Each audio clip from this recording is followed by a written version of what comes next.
The United States, globally recognized by the country code +1. This may seem simple, but there's more to uncover about this unique identifier. What does +1 represent, you wonder? It's more than just a number. It stands for the United States on the global telecommunication stage.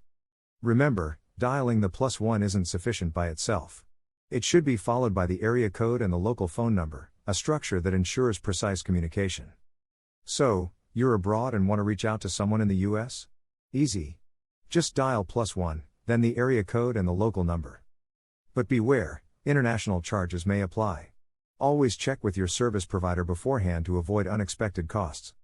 In conclusion, +1 is a small number with a big role, connecting you to the vast expanse of the United States.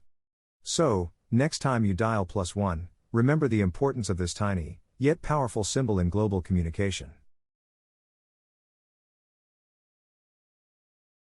Teloz, your business, connected.